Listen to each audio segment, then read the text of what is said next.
Hello बच्चों, कैसे हो आप सभी।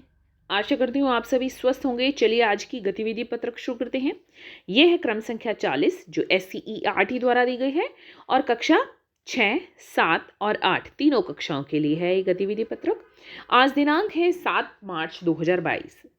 यहाँ आपको अपना नाम और यहाँ पर अपने शिक्षक या शिक्षिका का नाम लिखना है और ये हमारा गतिविधि पत्रक आज हिंदी विषय का है। रंगीन मछली और मछुआरा, सिक्किम की लोक कथा। भारत की विविधता में एकता का उत्सव मनाने और उसे सुदृढ़ बनाने के लिए देश में एक भारत श्रेष्ठ भारत अभियान चलाया जा रहा है। इस कार्यक्रम के तहत राष्ट्रीय राजधानी दिल्ली को सिक्किम से जोड़ा गया है। तो बच्चों, आज हम इसी राज्य की एक लोक कथा को पढ़ते हैं। चलिए शुरू करते हैं लोक कथा। तेनजिंग छोटा ही था जब उसके पिता घर छोड़कर निकल गए थे। एक दिन उसकी मां ने कहा, बेटा आज शाम के लिए घर में चावल का एक दाना भी नहीं है, जाओ और तीस्ता नदी से कुछ मछलियां पकड़ लाओ। मां की बात मानते हुए तेनजिंग डलिया उठाए मछली पकड़ने निकल पड़ा। भगवान का नाम लेकर उसने डलिया यहां वहां डालना आरंभ किया। अचानक एक छोटी रंगीन मछली उसके हाथ लगी जो अन्य से बिल्कुल भिन्न किस्म की थी। सुनहरा रंग, लाल आंखें और कई रंगों से भरी उसकी पूंछ ने उसका मन इतना मोह लिया था कि उसे अपने घर में रखने की चाह हुई। यकायक उसके कानों में आवाज आई, मुझे छोड़ दो, मैं जीवन भर तुम्हारा उपकार नहीं भूलूंगी। टोकरी में मछली को मचलते देखकर उसने कहा, अगर मैं तुम्हें छोड़ दूंगा तो अपने मां को क्या दूंगा, और फिर आज हम क्या खाकर अपनी रात गुजारेंगे।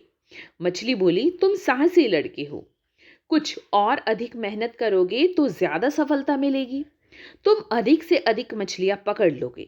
मुझे छोड़ दो मेरे भाई, अगर मैं समय पर घर नहीं लौटी तो मेरे माता पिता बहुत परेशान हो जाएंगे, इसलिए मुझे छोड़ दो। मछली की बात को सुनकर उसके मन में मछली के लिए दया आ गई। वह सोचने लगा, यदि अपने माँ बाप से बिछड़ने का दुख हुआ तो वह इस पाप का भागीदार होगा। मछली को भी वह दुख न हो जो उसके पिता से बिछड़ने के कारण उसे हो रहा है।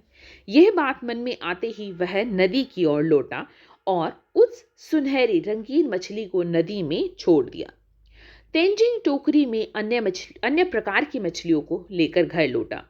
रात को मां का परोसा खाना भी उसे अच्छा नहीं लगा। सपने में भी तेनजिंग ने उसी सुनहरी मछली को देखा। सुबह होते ही तेनजिंग डलिया और टोकरी लेकर नदी की ओर निकल पड़ा। नदी में पहुंचने पर उसने डलिया पानी में डाली। इतने में उसे लगा एक सुनहरी मछली पानी में उछलते हुए उसकी ओर आ रही है। उसे एक आवाज सुनाई पड़ी, क्यों भाई, तुम्हें शायद पता नहीं, मैं इस नदी के राजा की बेटी हूं। जब मैंने अपने माता पिता से तुम्हारी कृपा से जीवन दान मिलने की बात कही तो वे बहुत खुश हुए और उन्होंने तुम्हारे लिए एक उपहार भेजा है। तेनजिंग ने उपहार की पोटली लेकर धन्यवाद दिया। घर पहुंचकर मां को मछली के लिए दिए उपहार की पोटली देकर क्या है, जब वो घर पहुंच गया तो उसने मां को मछली के द्वारा दिए गए उपहार की पोटली देकर सारी बात बताई। मां ने बेटे की बात सुनकर पोटली खोली तो देखा उसमें मोती की सुंदर माला और सुंदर सुंदर सीपियों के हार थे। उपहार को देखकर मां का मन बहुत प्रसन्न हुआ।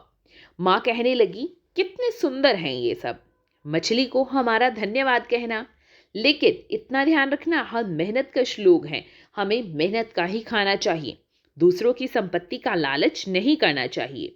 उसने मां की बातों को गांठ बांध लिया। दूसरे दिन तेनजिंग बहुत बन ठन कर नदी किनारे गया। यहाँ मछली राजकुमारी अपनी माता पिता से मिलवाने के लिए उसका इंतजार कर रही थी। क्या है, जहां पर मछली राजकुमारी अपने माता पिता से मिलवाने के लिए उसका इंतजार कर रही थी, अगली सुबह वहां पर बन ठन कर पहुंच गया। राजकुमारी ने तेनजिंग को कछुए के ऊपर सवार होने के लिए कहा और दोनों जल यात्रा कर मत्स्य लोक पहुंचे। राजा ने अपनी बेटी को जीवन दान के लिए तेनजिंग का आभार व्यक्त किया। तुम्हारे स्वभाव और एहसान से हम बहुत प्रसन्न हैं। इसीलिए बोलो तुम हमसे क्या चाहते हो। वहां की सुंदरता देख तेंजिंग बहुत मोहित हो गया था। इसलिए उसने कहा, मैं ऐसे ही बहुत खुश हूं। मुझे अपना और अपनी माँ का पेट पालने के लिए मछली पकड़ने आपके इलाके में आना पड़ता है। आप मुझे अपने यहाँ मछली पकड़ने की अनुमति दे तो बड़ी कृपा होगी। तेंजिंग के सरल और संतोषी स्वभाव को देखकर राजा बड़ा खुश हुआ। तुम्हें हमारे इलाके में आकर मछली पकड़ने की इजाजत देता हूं, पर तुम हमारे यहाँ आए हो तो खाली हाथ नहीं जा सकती। यह लो हमारी ओर से उपहार। उपहार में मिले हीरे मोती लेकर तेंजिंग ने अपने घर लौटने की अनुमति मांगी। दिन भर काम के बोझ में थका हुआ भी एक बार वह राजकुमारी से मिलने अवश्य जाता। एक दिन राजकुमारी ने कहा, मेरी माँ कहती है मेरा ब्याह होने वाला है, इसलिए अब हमारा मिलना संभव नहीं होगा, पर मैं तुम्हारा एहसान कभी नहीं भूलूंगी। तेंजिंग इस बात को जानकर बहुत उदास हो गया। उसकी आंखों से आंसू उमड़ने लगे। उसकी आंखों में क्या हुए? आंसू उमड़ने लगे। वह भी जानता था कि वह उस सुनहरी मछली को कभी नहीं भूल पाएगा, पर अब मिलना मुश्किल हो गया। यह जानकर वह बहुत दुखी हुआ और उदास होकर घर लौट गया। उस दिन से तेंजिंग ने शपथ ली, मैं किसी भी प्राणी को बेवजह कष्ट नहीं दूंगा। जीविका चलाने के लिए मछुआरे का मेरा काम करना जरूरी है, पर मैं बेवजह किसी के लिए परेशानी का कारण नहीं बनूंगा। तो क्या है, देखा आपने कि किस तरह मछुआरे की और ये मछली की कहानी आपने पढ़ी। तो आशा करती हूँ आपको ये कहानी पसंद आई होगी। चलिए अब इससे संबंधित कुछ प्रश्न पढ़ते हैं। पहला प्रश्न है, इस लेख में जिन शब्दों के अर्थ और उच्चारण में आपको कठिनाई हुई, उन शब्दों की सूची बनाएं तथा अपने शिक्षक या शिक्षिका या परिवार के सदस्यों से उनके अर्थ और उच्चारण पूछकर उन्हें अभ्यास करें। तो देखिए, मुझे कुछ शब्द यहाँ पर लगे कि जो हो सकता है आपको कुछ उच्चारण में कठिनाई हुई हो या उनके अर्थ आपको नहीं समझ में आए हो। मैंने यहाँ पर कुछ शब्द लिखे हैं। अगर कोई और शब्द भी है जिसका उच्चारण या अर्थ आपको नहीं समझ में आया तो मुझसे आप कमेंट सेक्शन में पूछ सकते हो। देखिए कौन कौन से शब्द हैं यहाँ पर। भिन्न, जिसका अर्थ है अलग। किस्म, प्रकार। चाह, इच्छा। यकायक, अचानक। उपकार, एहसान। अनुमति, इजाजत। बिछड़ना, अलग होना। मेहनतकश, मेहनत करने वाले। अगर कोई और शब्द भी हैं जो आपको कठिन लग रहे हैं तो मुझसे कमेंट सेक्शन में आप पूछ सकते हैं। दूसरा प्रश्न है, यदि आप तेंजिंग की जगह होते तो आप मछली से अपने लिए कौन सा उपहार मांगते और क्यों। देखिए, इसका उत्तर आपको स्वयं देना है कि आप तेंजिंग की जगह होते तो मछली से कौन सा उपहार मांगते और उस उपहार के मांगने का क्या कारण होता, यानी आप क्यों उसे मांगते। तीसरा प्रश्न है, आप अपनी कक्षा के किसी एक साथी के साथ मिलकर किसी एक लोक कथा की जानकारी एकत्रित करें तथा उस पर अपनी कक्षा में प्रस्तुति दे। तो आपको कोई भी एक लोक कथा की जानकारी यहाँ पर एकत्रित करनी है तो आप इंटरनेट का प्रयोग कर सकती हैं, अपने स्कूल में जो पुस्तकालय है उसका प्रयोग कर सकती हैं और उसकी जानकारी एकत्रित करने के बाद कक्षा में अपने दोस्त के साथ आपको क्या करना है, प्रस्तुति देनी है। तो आज का कोविड का मैसेज है कि जब भी हम घर से बाहर जाएं हमें सोशल डिस्टेंस मेंटेन रखना चाहिए, तभी हम कोरोना को हरा सकते हैं।